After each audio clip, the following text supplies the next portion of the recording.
Hello, folks. Welcome to Between Awesome and Disaster. This is your host, Will Carey. I appreciate you being here. I hope you had a excellent beginning of the cozy season here in September. What did I do for Labor Day weekend, the official end of summer? Well, I went and visited my family down in Southern Maryland, encountered a whole bunch of seafood, which was very exciting for me, and also got a chance to get some work done for the band Skip Lag, including I'm very excited to be able to say that we are going to be going into the studio in a few weeks, and we're going to record a couple songs, and you're going to have some new Skip Lag music to listen to on your streaming services really soon. We are also, for all of my New York City listeners, we are going to be playing Connolly's Irish Pub at Connolly's Club 45 on October 18th at 8 p.m. You can get tickets in the link in the description. We are trying to get as many pre-sales as possible, and you can save yourself $5 if you buy in advance of the day of the show. So that is Connolly's on October 18th. Come and see my band Skip Lag in anticipation of celebrating a newly released single in the next few weeks here. So if you're in New York, we would love to see you. And speaking of shows, my guests on the show today are some new buddies that I made from Skip Lag's last gig at the Shillelagh Tavern. My guests on the show today are Rob and Mike of the band The Challenged. The Challenged are an excellent long-running New York City pop punk band. They have, I think, five full-length albums, bunch of singles and EPs, which you can listen to everywhere. They have really been around for the existence of like the DIY scene, punk scene in New York City. They've played with Gaslight Anthem. They played with tons of Fat Records bands, real like heavy hitters in the punk scene.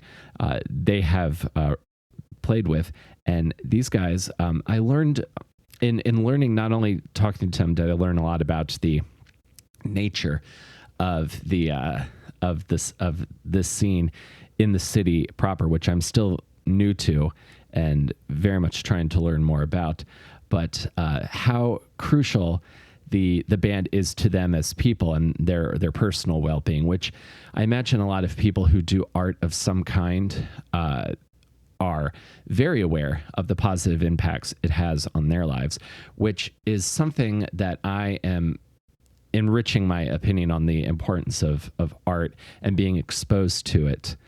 Even if it doesn't become your career or a full-time job, if it is something that brings you joy, having that outlet, I think, is essential, because I think if you don't have that, you end up feeling kind of angry, unfulfilled, restless, and you start looking for those outlets in other probably less and often less positive places. So I think a healthy love and an outlet for creativity is important.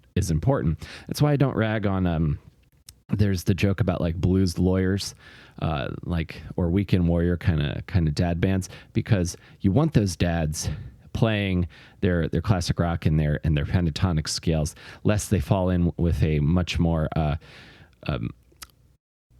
violent crowd, if you know what I mean. But everybody talks about teenagers not falling in with the wrong crowd. You got to make sure your parents don't fall in with the wrong crowd, which I was able to say. I can safely say my folks are thinking the right things on this upcoming election year. So as I was saying, if you guys want to enjoy this podcast and want to go listen to more of The Challenge, which I think you should, they're an excellent melodic pop punk band. They have hooks for days. They've got a bunch of music that you can listen to everywhere you stream your music. I particularly enjoyed their newest album, Wall Fighter, from the pandemic years, and a real DIY band, really making their own music, recording it. It was a joy to get to chat with these dudes. I really, and to share the stage with them, which keep an eye out, because I feel like we're going to want to do that again soon. So guys, thank you again so much for being here. And let's talk to Rob and Mike of The Challenged.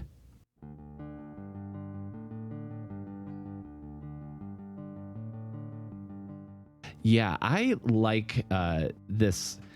I'm this like Brooklyn like punk scene that I'm slowly beginning to discover, because for the longest time I thought the only music that was happening in Brooklyn proper was like indie bands or or indie rock. And so I'm very excited that punk is still happening in New York City. Yeah, there's all these little like sub scenes happening, especially like uh, Bushwick and East Williamsburg. Um, yeah, there's some house shows springing up. So yeah, there's definitely cool stuff happening. Oh, there are house shows that happen in the city. Yeah, and I think there was one this past weekend in like East Bushwick, East Williamsburg. You know, it's still kind of warehousey and industrial out there. Mm-hmm. So there's some house shows where they probably don't get noise complaints and don't have to deal with neighbors or stuff like that.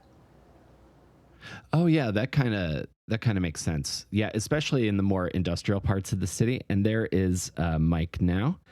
Um, there's a lot of hey Mike. There he is. We're recording now. We're talking about like the house show scene that is happening out in like Bushwick, East Williamsburg now. Okay. Yeah, because I was wondering like how could you do a house show in New York City without it getting shut down immediately? I guess if you go if you do it in like a more industrial kind of warehouse part of the city, you could get by on that without getting shut down. Thoughts, Robbie? What happened to him? There, I'm here. Sorry.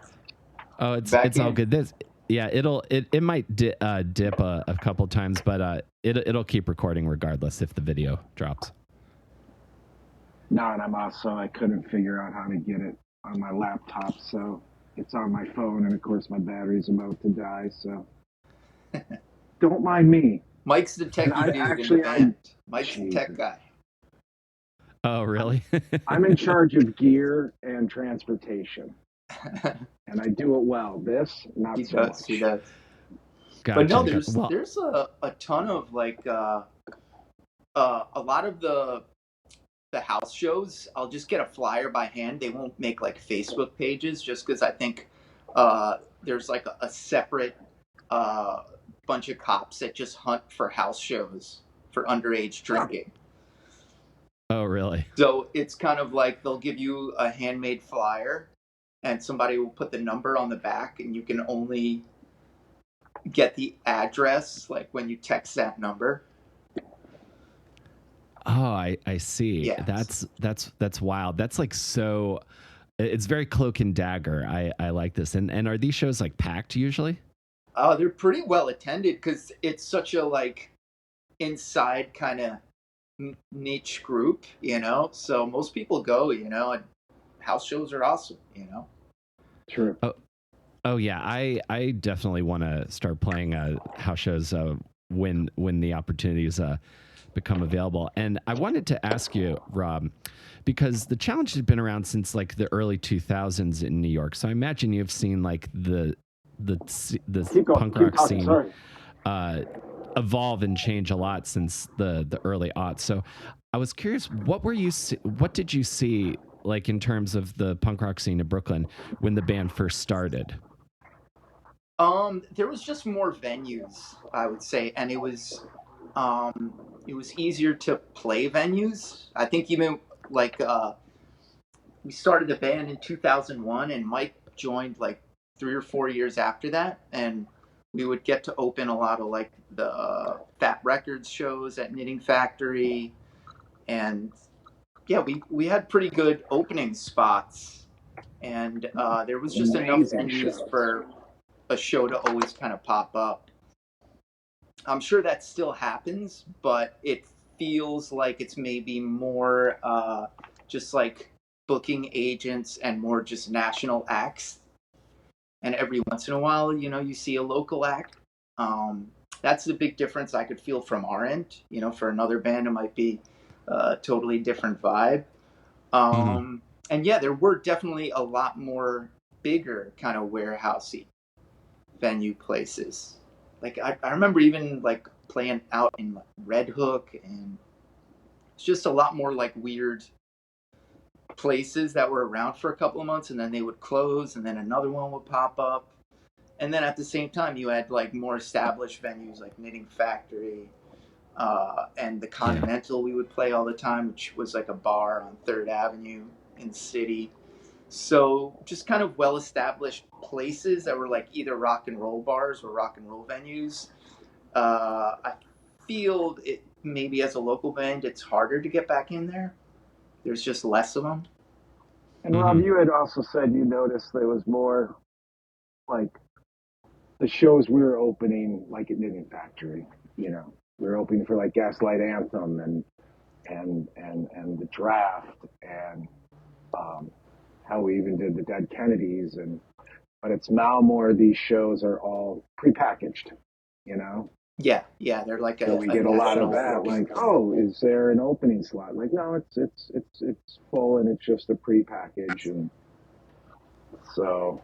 Right, like they have the entire show set up already, and they could just bring the entire show to each city on the tour, and there's less chances for openers, local openers, to be able to hop on. It's like maybe if there wasn't a local opener, it's because they're good friends with one of those bands in that pre-package, and you know, so it's then it turns into who you know, and so. Right, exactly. That's the old. I feel like that is the eternal catch-22 of being any kind of artist. Like when in stand-up, it's how do I get stage time? Well, you got to be good. Okay, how do I get good? Well, you got to get stage time, like and quality stage time too, because you learn, I think, a lot more like when you have a crowd that you can play off of and feel the rhythm of certainly of like a live music audience. You can kind of like feel where like the dips are, or like when you need to slow down, pick it back up, stuff like that. Yeah, very much. And I also feel the lineups of shows now are a little bit more like genre heavy. I don't know if you guys have noticed this too, but we would play some crazy lineups. There'd be like 2 ska bands, there'd be like 2 hardcore bands.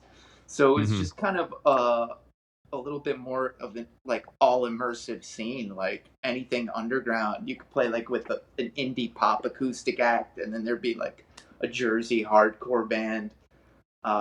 So I feel it was, a little bit maybe more open, and not, and maybe just the nature of these bigger tours now and these festival type things, that everything's kind of got to be notched and marketed, if that makes sense. But at least locally, from noticing, like in New York, there was like a bar scene too, which I think now a bar can't afford to do like live music. They just can't do it. It's certainly not on any kind of not in New York. regular basis. And Rob, are you from New York, or did you move here? Yeah, I'm originally from. Do you know where Sheepshead Bay is in Brooklyn? Yeah, South Brooklyn. It's right by Coney. It's like just east of Coney Island. So yeah, I'm originally from there. Gotcha. So you're from like what I would call like real Brooklyn. Like if the evolving of the evolution of that borough over the last 20 something years, you start seeing like Park Slope change. You start seeing Sunset Park, where I used to live, get called South Slope nowadays. So I'm in Sunset Park now. Oh, okay. So Sheepshead Bay growing up, what was that like? My idea of it is that it's kind of like very like working class kind of area, but I'm unfamiliar with that area that much. Yeah, it's definitely more suburban. It's definitely kind of got a fishing village vibe, strange as it is. It has like Emmons Avenue, which is pretty much all these like fishing boats that leave in the morning. So it has a very kind of strange nautical vibe to it. Like, growing up, me and my brother, we would go fishing all the time during the summer. So it's definitely, I would agree with what you said, being like working class and kind of, a lot of probably maybe more so now, like first generation families. Um, Mm-hmm. but yeah, it's very different than North Brooklyn, which is definitely a lot of like transplants and bar restaurant type scene. It's pretty much the suburbs of Brooklyn. Yeah, exactly. Like everyone who used to live in Manhattan who didn't want to go like full New Jersey suburbs or full Long Island, I feel like they gravitated to as close to Brooklyn as you could be and still see Manhattan. Mike, are you originally from the city too, or did you come No, from I'm elsewhere? from East Central Wisconsin. East Central Wisconsin. So, I was directly north of Milwaukee, an hour and a okay. half, and south of Green Bay, 45 minutes. And I was born and raised there and lived there until I was mid 20s, 2024.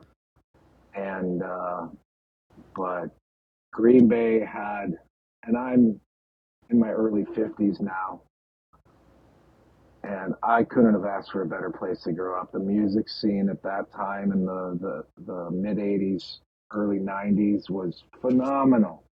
And we Uh had huh. two main promoters up in Green Bay, Wisconsin that were just great. And bands would just thrive to come through there. Um, like all the this like the cruise bands like Descendants uh, and Who Became All and like Face to Yeah. Face and um, but we would get Fugazi, but all these bands would love coming, and then maybe they hit Chicago and they played for 40 people, but then they knew they'd hit Green Bay, Wisconsin, and it would be 400, 500, 600 people easy because we Wow. just didn't have, you know, they curated the show. It wasn't just an abundance of shows. It was well curated, and it was awesome. It was a great time to grow up. And then I got, you get into bands and you get to open for these people, so it was cool. So yeah, I grew up in Wisconsin, ended up in Miami, South Beach for 5 or 6 years, and then my wife and I have been in Jersey City 20 years now. Oh wow. So you had So kind of like a nice bounce from the Midwest to Southeast up to the Northeast. That's so cool that you had this scene to grow up in, Mike. Because I feel like if you're like not like everyone thinks maybe like Chicago would be like an A market or whatever, but I've lots of people say like if you go and play like the places that big touring bands maybe don't think to come to, or maybe like the promoters don't think to book shows in, like those cities and areas are so appreciative because there's exactly, something to go to. So there's even yeah. like more enthusiasm. Have the Challenged ever played like a show like that in like maybe like a city that you hadn't really ever thought of, but the show was just amazing? Where was was it Jeffersonville, Yeah, Robbie? just The this last past time we were summer, outside of outside of like a Lowell. suburb of Louisville, and it was Oh, in Kentucky? yeah, it was a badass show. Yeah, it's awesome, and it was like we weren't expecting much, because I think we initially wanted to play Mag Bar, which is in Louisville. It's like a cool like rock and roll bar, and yeah, I remember talking with the promoter, and he had booked this spot, and I was like, all right, should be okay, and it was amazing. It was just like I can't wait to go back. I'd love to play Magmar, but I cannot wait to go back to. It was called the Alcove, Yep. and it was just this huge. It was an outdoor space, but completely tented, and it was a beautiful summer night, and just a beautiful built-in crowd. Really neat um, local bands that played. We were the only out-of-state band, Mm-hmm. but it was just that's why you do it. It was just completely unexpected, and I think we're trying. Rob and I, mainly Rob, is more his idea, but he's just like, yeah, we can continue to hit the cities and towns that we've gone to day in, day out. But at this point, it was serious, much more serious playing decade ago. But now it's just fun. So we try to let's just hit different places that we've never been before, and and and hopefully like not the big cities. So let's just be pleasantly surprised. And me coming from a small town, I grew up in a town of 25,000 people. Mm-hmm. If you would play that type of city, like anybody and everybody would come to that show. So that's what we're, hoping to achieve, I guess. Yeah, you guys are creating the punk scene in all of these out of the way places. Sometimes maybe. Yeah, I mean, I wouldn't say that. Yeah. We very well might be something they haven't seen before, Mm-hmm. Yeah, there's some really good scenes. Like this was like that Louisville punk rock night. Which, if you guys have you guys toured? No, that show, the show that Skiplag played with you guys at the Shillelagh Tavern, that was only our third show ever. No way. Nice. Yeah, and that was only our second show with our current drummer. So we're still like relatively new. I joined later. Like the two guitarists had been working together for a while, so they had this like great like catalog of songs, and excited to start working on some new stuff in the near future. But that's of course very much on our radar once we can start sort of being known in the city too. We'd love to go and find the cool spot in whatever state. Yeah, I highly recommend it. You make friends, and you just put new stuff in front of your eyeballs, which I feel is like what it's all about. I agree completely, because for me, and this can be an interesting comparison, but I was watching a trailer for this Canadian pro wrestling documentary for something called The Death Tour, which was this extremely like grueling drive of pro wrestling shows that are in like the more native areas of Canada, rural areas of Canada. So you'd go and like wrestlers like coming up, like younger wrestlers coming out, would go and do this really physically demanding long drives in the snow kind of tour, but the shows would be amazing because the audiences would be so like again similar, like not a lot of stuff comes through there, so they would like always remember that. And I feel like most musicians, most artists have some sort of core memory that forms like that. And I'd love to ask you, Rob, and then maybe Mike, if there's something like that in your own life that really sort of like cemented like your fate in terms of like, I'm gonna be in music, or I'm gonna be in punk. Yeah, I think we lost Rob, but yeah, we did, but I can ask this of you. I'll let him back in. Yeah, I mean, I never really, I didn't start drumming really until 16, which I think is kind of late, Mm-hmm. And I'm self-taught, but so I never thought, there was never in my mind a time where like this is going to be my livelihood. I've got to play, I've got to be a touring band, or my life's in shambles. It just has really been, it just slowly grew. And then finally, just after, yes, I should have taken lessons when I was younger, but then you finally hit that mark in your life where you're like, okay, I'm a decent player. Yeah. And you get in that band where you're getting offered shows to open up for large touring acts. And then the biggest part for me is not cementing. What cemented it for me was I've been sober now for 30, give me a second, 26, 32 years. Awesome. Congrats. Thank you. and I'm glad it got out of my system early, Right. and it was, my decision, um, and a decision like never turning back. I know I'll never relapse, but different just because the alcohol and drugs are out of my system. Music is my drug now. I'm still, like I said, I'm 52 years old, and I'm still playing um, in a pop punk band, and I love Mm-hmm. it, and that is my drug. And Rob will say I am the most, where it's a neat thing being in a three-piece band, because Rob is a little bit more on the pessimistic side. I am just sickly optimistic, and our bass player Adam is right in the middle.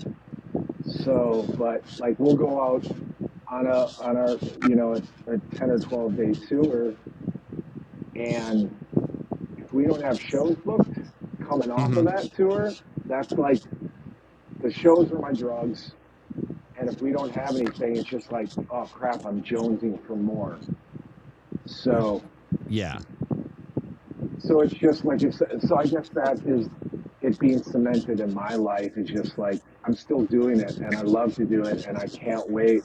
I'm a giddy little kid when we get a show offer. We're talking about a run that we want to do in March, and it's still exciting, and I don't know what the hell I'd do if I didn't have it in my life. Or mainly being in this band, the challenge, because I also hit the lottery meeting Rob, and then our old bass player Colin, who basically told us to get our now bass player Adam when he moved down south. Mm-hmm. So like that's I'm truly fortunate to have these two guys as my dearest friends, and that's so yes, cemented it is in my life just because I can't see not being in this band. So. That's amazing, and you all kind of like balance each other out personality wise. So what I I was think, yeah. asking, Mike Rob is, did you have a core? Do you have like a core memory that sort of like cemented your need to pursue guitar or to pursue playing in bands? Um, well, I started playing music in high school. Actually, Uh my huh. brother kind of shoved me off into. Uh, he had some classmates that were looking for like a singer for like a hardcore band. So I never even thought about playing guitar. And my brother Mm-hmm. was like, "Oh, you should sing. Like you're really into music. Like why don't you try singing for like a hardcore band?" He's like, "That's easier than like a melodic band or something, you know." So it was supposed to be like a voodoo glow skulls type band, like hardcore Yeah. like ska core type thing. Right. And then the horn section didn't show up, so they're like, let's just do like a hardcore band thing. Uh huh. And I remember when we were writing songs, like I felt like I couldn't pitch in. Right. So I remember it was like my 16th or 17th birthday, and I just kept harassing my dad just to get me like a crappy guitar, just so I could get like songs Oh, out, Ludwig. and so it just kind of, it was kind of a means to an end, so that I could feel like I was participating in this band. Like, oh, hey, check Right. out this riff, because I had uh, no music theory or anything prior to that. So, Uh and, huh. and just being in the band scene, I'm like, I think I could do the guitar thing. Like, we had a guitar player, Justin, and I was like, yeah, it seems doable, So, Right. so that kind of just got me interested. Yeah, I'm kind of like a song guy. I don't consider myself like a super good guitar player. Like I could get done what's in my mind. If I have an idea, I can get that Yeah. out. No, absolutely. And I like love your songs. Like the challenge, and then I want to get into how you guys end up meeting each other. So you started with heavier music and then went into more melodic stuff. And the challenge, like, I think your songs are like they remind me of this era of punk rock, like right before what got me into pop punk, that like early 2000s sort of like TRL scene. That sort of like wave of like, I guess it would be called like melodic hardcore, like your No Effects kind of range, or Banner Pilot is another band I reference a lot because I really like them. There's like pop punk with some like meat on the bones. Oh yeah, they're great. Yeah, I really dig their stuff. So you guys remind me very much of that like '90s era of pop punk. And like I was just listening to which album was I listening to before we got on here? I was listening to, I think, your newest Exposed. Wall Fighter. Oh, Wall Fighter. Yeah, we just put out a new record like a month and a half ago. Exposed. Oh, really? And Wall Fighter was kind of like our COVID album, you know. Uh-huh. So and it was our first full length with our new bass with Adam. With Adam, you know, and I love Wall Fighter. It's got some great songs on it. Like the harmonies are wonderful, and the drum sounds are just like so like just thick and thumping. Like they really hit like when you listen to it. It's well, really we appreciate hearing that sounding because we're doing, not to get off track, but sure, we decided to instead of spending thousands of dollars, more than, you know, much money at a studio, we decided to take that money, get the bare bones gear, and we've been, how many records now, Rob? Is it 4 or 3 four full lengths? 3. That where we, you know, we track the drums. Luckily, where I work, the owner of my company lets me. That's where the band practices, and that's where we have all our gear, and we always track drums at my warehouse, and then lyrics and guitars are done in Rob's bedroom. You know, so it's neat to hear that you like it because it's and Rob does all the mixing and mastering, and it's just I'm glad we just put out the Exposed record, and I'm glad it's out, and I'm glad we're done talking about this mix and that. You know, does this sound right? It's just, so I'm glad you like the sound of Wall Fighter, because we don't know. It just kind of comes to a point where, like, after we're done, it sounds good enough. But I'm glad you like it. So. Yeah, it's fantastic. Absolute amazing work. I would not have guessed that was like a DIY release. That's very impressive production. So Rob, this kind of leads me to want to ask you this: where did this knowledge of like recording and mixing come from? Did you ever study that, or did you pick that up over time? Oh, I'd like to. Yeah, Rob. Just kind of gradually picked it up. You know, we wanted to. I've always been demoing. Mm-hmm. So, again, just for like songwriting, I figured let me get like a drum machine, or now I'll use like a drum sequencer just to write songs. Yeah. And then eventually I just started getting more gear. I'm like, oh, let me get some sort of like amp rig, or, you know, as you get a little bit more confident in it. And I've been doing like these digital demos for over 20 years at least. Like I still have some old software that says like 1999 on it, or 2000, like super old stuff. And then after we recorded with our buddy Frank, we recorded this album Loaded Language in 2010. Mm-hmm. And I saw him, like, oh, his gear's like, he doesn't have like crazy studio gear. He doesn't have like those $100,000, you know, mixers. You know, he had some, you know, a couple $100 worth of gear and some good microphones and some SMs. And after that, I think we were a little bit more kind of open to, hey, you know, while we're practicing, you know, I have a whole bunch of like demos that we needed to send to Rally Records. And I remember us just setting up like SMs everywhere just to record. Uh-huh. And it just kind of fell into my lap. I'm like, well, let me try it out. I'm already doing it for demos. How hard could it be, like, to add some drums? And of course, drums are way harder to record. That's like the hardest part to record.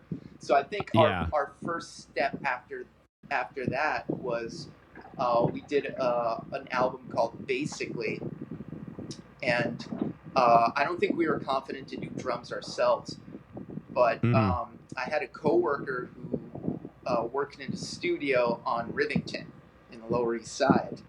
So I remember being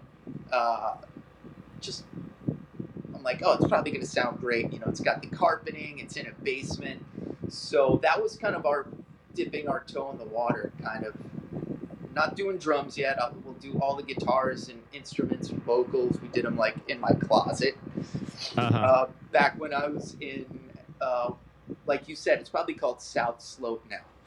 Right. So we did them in a closet in South Slope, but the drums we did in the Lower East Side. So it was just like baby steps, and then we had our friend Maddie record the drums, and then I did the rest of it, and then finally we got to a point. Especially Adam has so much gear, and he's like, "Oh, I've got a drum. Should I bring it?" We're like, "Okay," you know. Yeah. It's funny. He's just like that guy in the corner. Sorry to interrupt, Rob, with the trench coat. But Adam got in the band, and we're like, "God, anything Rob and I would say, like, oh, we need to save up for some monitors, actual studio monitors. Like, oh, I've got 4, got 2 pairs." Yeah. We could let's save up for a really nice vocal mic. I've got 5 of those here. He just had everything, and I think he was so happy to finally, he's a young professional, he's doing great, and he had all this gear, and he was finally in a band. Anything, oh God, we really could use like a 16-track mixing board. He's like, I've got one. Damn, so anything and everything. That's awesome. So he had a plan, and then he just needed the right people, and then he found them. That's true. Incredible. I love when stuff like that happens. So how long have you and Mike known each other, Rob? And how long? Go ahead. I'm sorry. Oh, and how soon after you guys meeting did the challenge form? I've known him from playing with him because he answered our Craigslist ads looking for a drummer. I had just moved to New Jersey, like probably 20 years ago. Yeah, I think I'm losing track. So it's either 19. I think my wife thinks we've been here 19. I think we've been here 20 years. But we got here, and I lived in Wisconsin, and I left a really neat band there. Moved to Miami, and I'm just all pouty. I'm like, I'm never joining a new band because I just left one, and I'm never gonna. And then I don't know if you're familiar with the elder band Against All Authority from South Miami. Yeah, I'm familiar with them. So I ended up being in a side project band with Joe Kuntz, who is the guitarist of Against All Authority in Miami. So that was awesome. And then I quit that band because we moved to New Jersey, and I was just like, no, now I've left 2 bands. You were here 2 months, and my wife was just sick of me sitting around the apartment pouting. And it was, so yeah, she fanned out like 8 bands that needed a drummer. And MySpace, I think, was just starting, so I'm like, oh, the challenge. And I'm sure I checked out the others, but I grabbed the challenge. I went on their MySpace site, and I'm like, I like that. And they were looking for a drummer, so did a couple get to know you or tryouts or whatever, see if it was a fit, and sure as pie it was, So that was 19 years ago. That's amazing. I love serendipitous occurrences like that. That's so cool. And Abe, kudos to your wife for knowing what you needed and being supportive. That's really cool. One of the gazillion things she has pushed me in the right direction. So, and now it's like, holy crap, you know, if I never met Rod, yeah, I never would have met Rob and I wouldn't know, but I'm just like, holy crap, I couldn't imagine my life without him. And this opportunity and we have 19 years and we've stayed together as a band. And for a New York band, he and we only play in the challenge. That's it. You know? And Yeah, I think that's because in really New York, odd for a New York musician to play in one band. And I'm just like, no, I don't need to play. And I've been asked here and there, and I'm like, no, I've got my band, and I don't. yeah, It's absolutely everything I want and need, and I don't need to stretch myself thin. So, yeah, it's been gotcha. 19 years. And it sounds like those have been absolutely wild 19 years. Like you mentioned opening for like the Gaslight Anthem and these Fat Records bands, like in those early days. That sounds just incredible. Like to get those opportunities to like play with all these big bands in the area. Yeah, I think Mike, like, what was it? A couple of like shows in, we were opening for like the Dead Kennedys. Like I want to say it was 2005 with their new singer. Just a couple of shows in. So it was. Yeah, like how do you from out of nowhere, just know, you're just like, oh, you guys want to open for the Dead Kennedys? Sure. Yeah. And what was it, Youth Brigade? Like come on. And like Avail and God, we got Youth Brigade. Spoiled. That was awesome. It was great. That's wild. So you guys have like crossed paths with legends. That's wild to me. Like especially like, and again, like in a city like New York, I feel like that's so rare because there's just so many people here making things that that's just wild to me that you guys have gotten to do this. How much touring have you guys done outside of the city in that time? I think our earliest tour was probably maybe a year after you joined, like 2005. We went out to the West Coast, so we did shows all up and down California, and that's kind of like the furthest west we've been. And I think we try to do. We've done a bunch of Midwest tours, and recently I would say a couple of Southern tours, maybe 2 South, and most of the rest of them were to the Midwest. And I'd say our major. This band fires on all cylinders, except in this day and age, we're not the best at booking, and especially this day and age, you're 5 to 6 months out, and I don't have the bandwidth to look like that, but I think we try to, and when we go out, it's like, I think we do like 12-day runners, never 2 weeks. Yeah. And it's about every other year, and I would love to do some more, and hopefully we'll do some more. But like my first tour with the Challenge, we went out to California, and we got to play 924 Gilman. Like, how cool was that? That's really fucking cool. Like a packed house Gilman show. It was just like, we were all kind of in the corner, just slack-jawed, like, holy Christmas. So it was just like the place that birthed like Green Day and the fucking Ivy. We did Jawbreaker, Operation Ivy. The crowd lost their poop. It was amazing. It was great. And wow. Our bass player at the time was a huge Rancid Operation Ivy fan.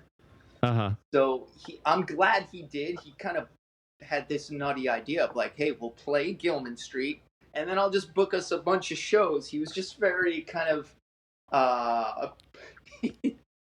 he was just kind of wild. He's like, and he had booked us hotels and like, unfortunately, all the same hotel every night in Los Angeles. So poor Mike would have to drive us up and then drive us down. I'm the only driver. Right, because you're the only one from outside of New York, right? Exactly.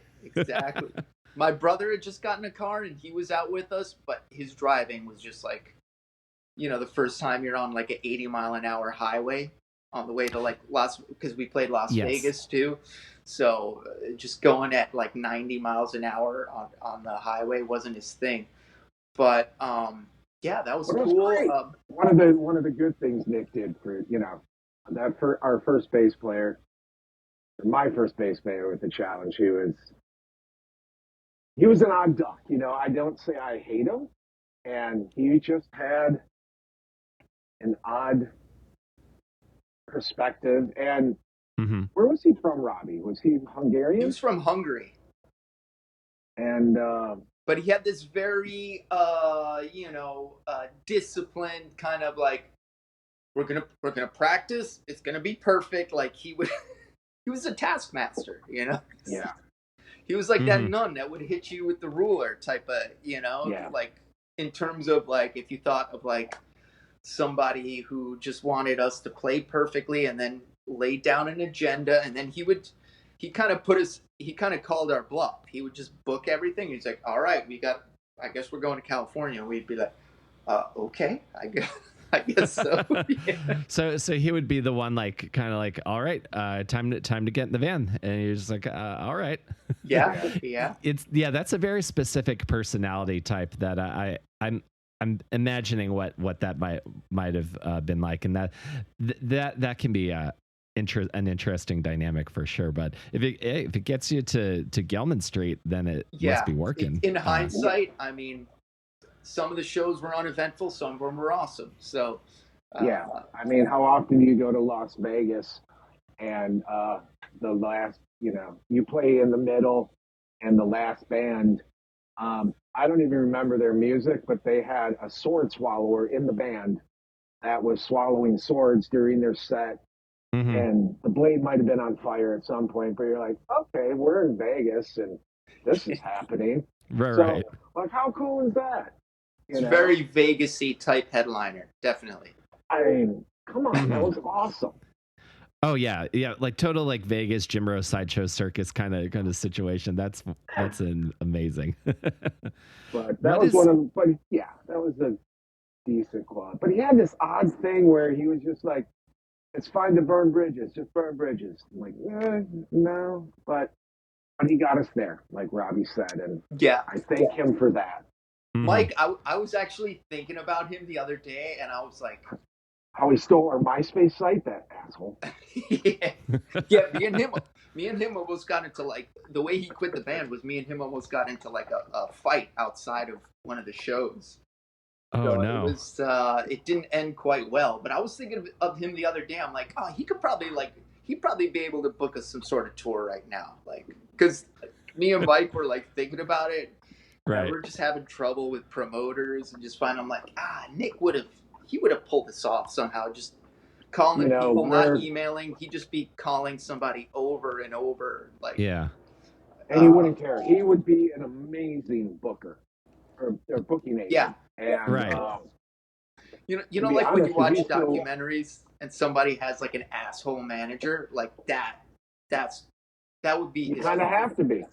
Yeah. Yeah. That you need that sort of that persistent, like type A kind of like, well, I'm just gonna keep calling until the shows happened.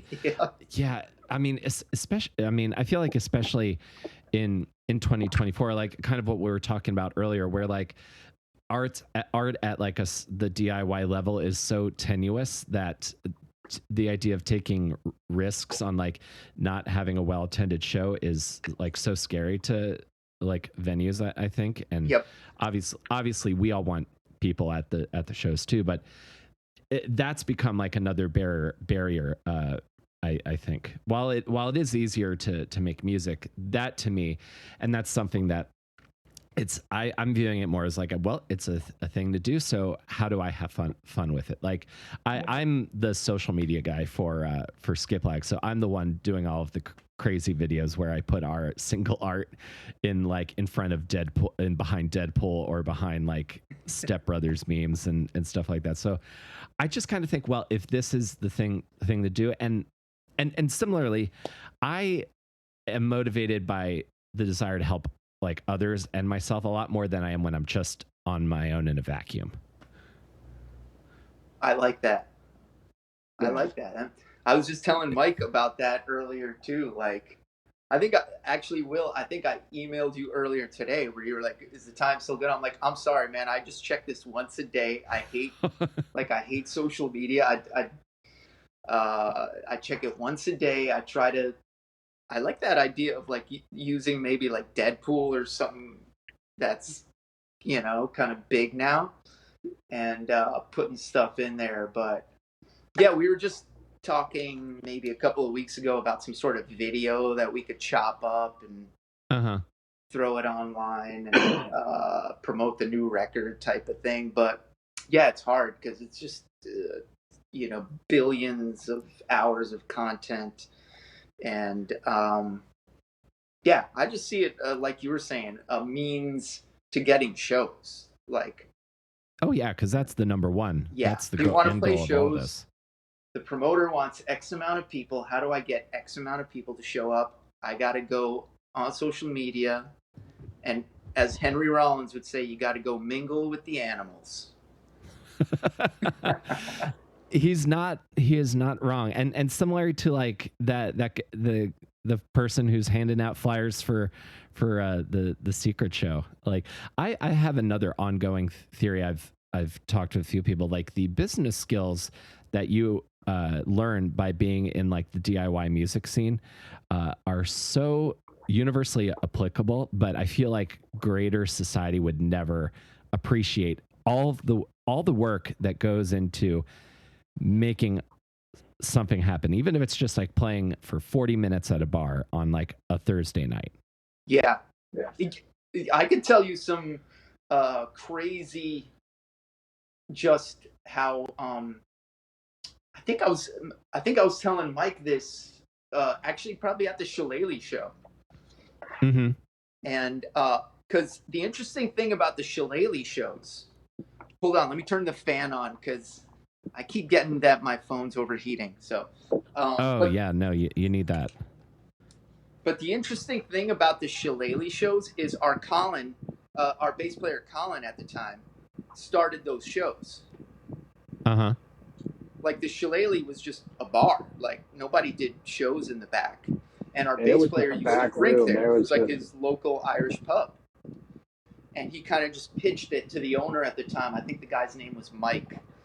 And he's like, hey, what if we move the pool table, brought in some bands, and, we fill the place up for you, but you let us keep the door.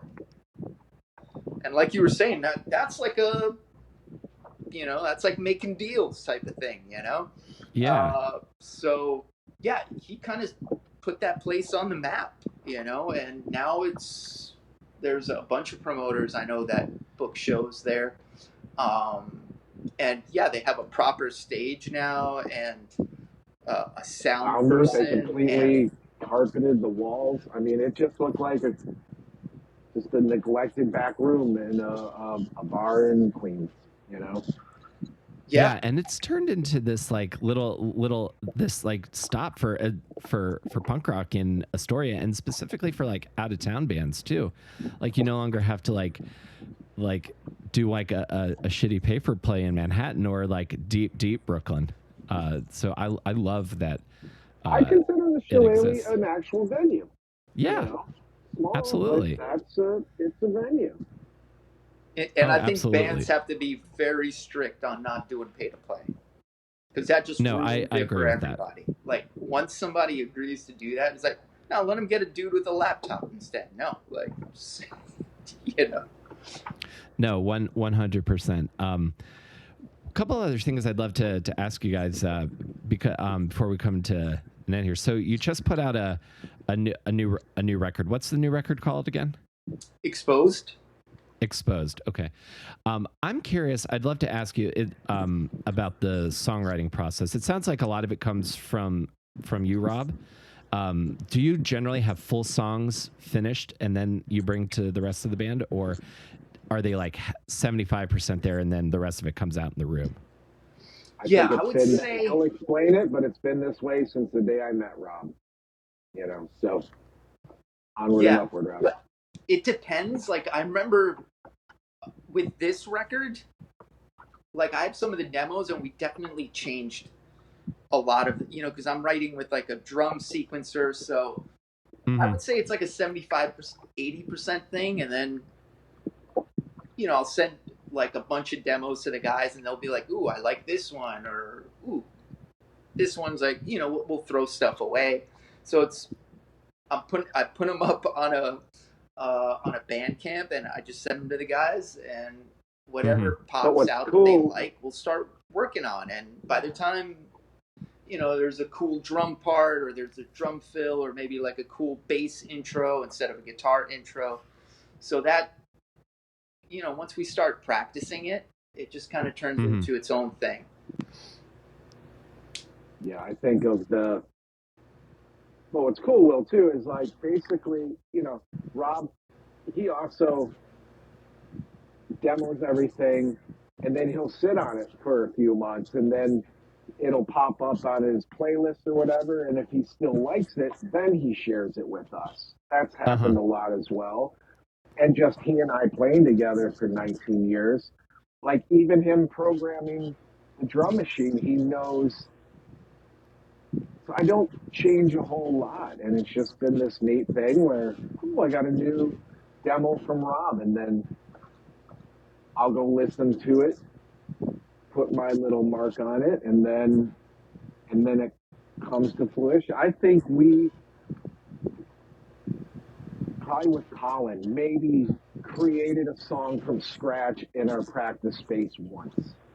Mm-hmm. I think it's always been basically from Rob's mind, demoed, shares with us, and then it goes from there. Well, I mean, if you think about like the title track "Exposed," that was actually like Adam sent us that song like a while ago. He had sent us like this garage band, um, just instrumental. Mm-hmm. And I remember him playing it in the car on the drive up, and we were like, "Ooh, Adam, this instrumental, we should turn that into a song." And that song is called "Exposed" now, and it's like the title track. So Amazing. So it's that's an good just example of where. having people who, like Adam's like a multidisciplinary kind of musician. Aside from like knowing a lot about gear, like he could play anything. He plays drums, bass, guitar. Um, so yeah, he's definitely been contributing such cool stuff. Like there's a track called "Back From There," and he just does this cool like bass solo in the intro Mhm. and Yeah, the outro.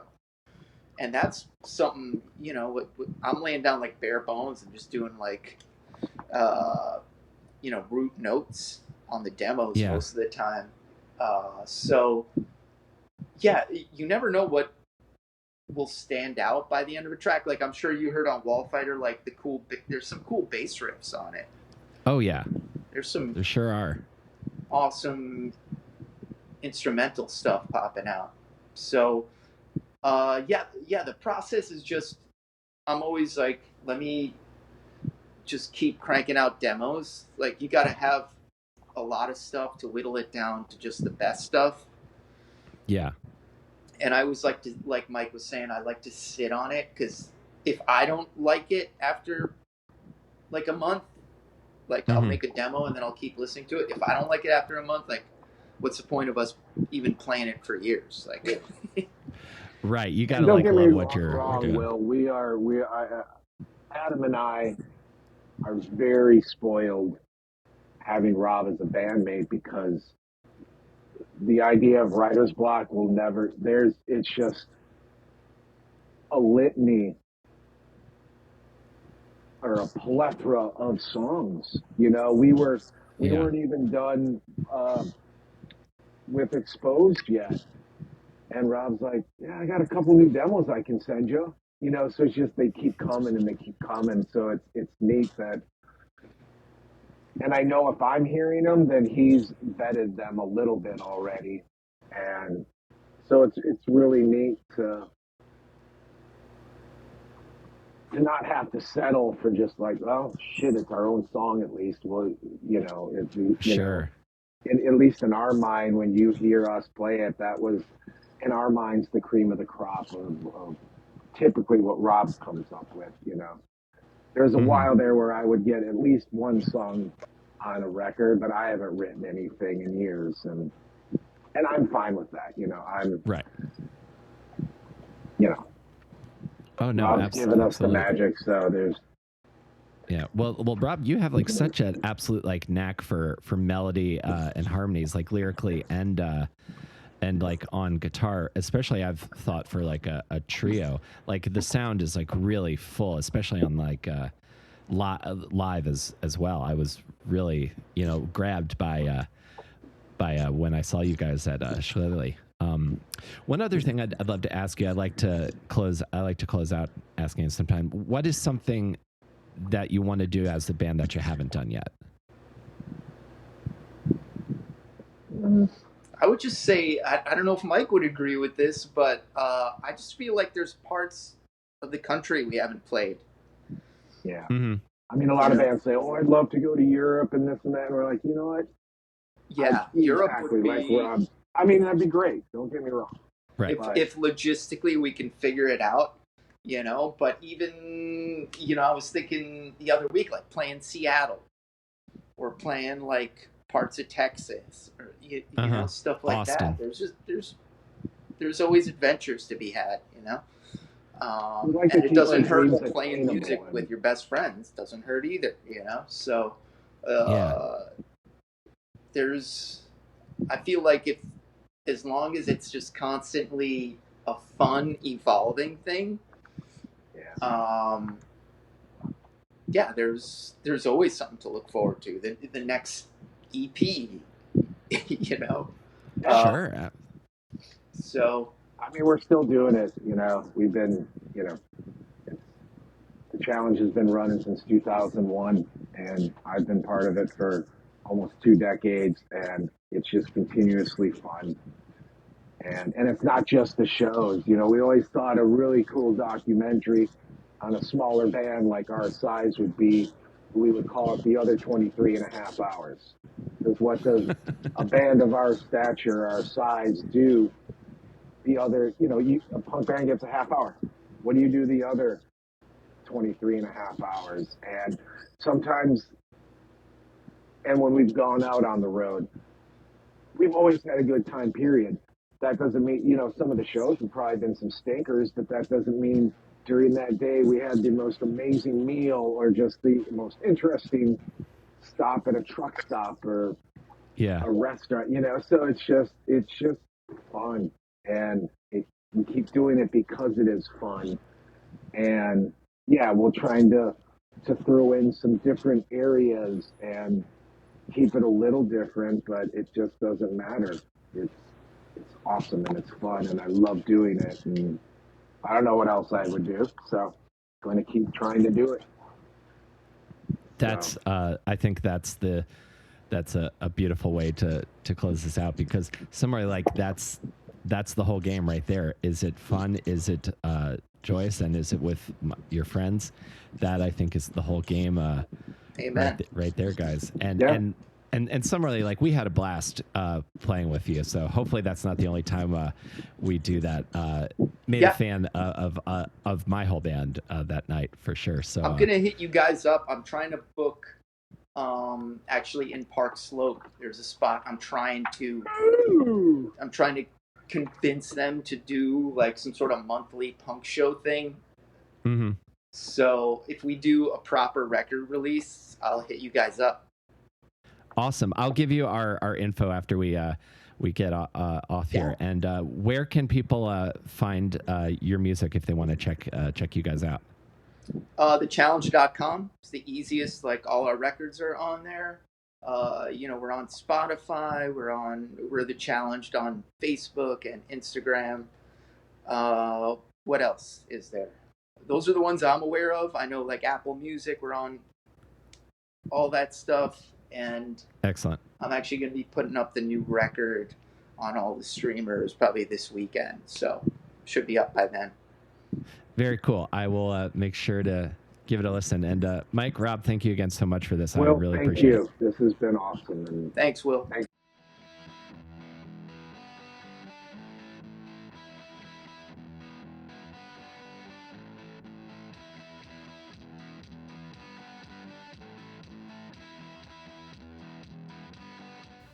Okay, folks, that is Rob and Mike from The Challenged. You can listen to their music everywhere that you stream your music, and you can see them live in and around New York City, and probably with Skiplag again very soon. That is our show. If you enjoyed this and know a friend who would be interested in listening to this podcast as well, you can send them to awesomedisaster.com. You can also follow me on Instagram at willcarey23 and at skiplagnyc on Instagram as well for a lot of humorous alternative music related postings and musings, as well as about Skiplag's next show, October 18th at Connolly's Club 45. Get your tickets in the description, and I hope to see you there. And I hope that you are gliding into the fall season nicely. And I hope if you're craning towards Halloween or Thanksgiving that your plans are just and that you've got your recipes sorted out. And I hope nothing but good things for you as we close out 2024, which is a crazy thought to think that we're only a few months away from doing that. So thank you all again so much for listening, and I will see you next time between Awesome and Disaster. Take care, everybody.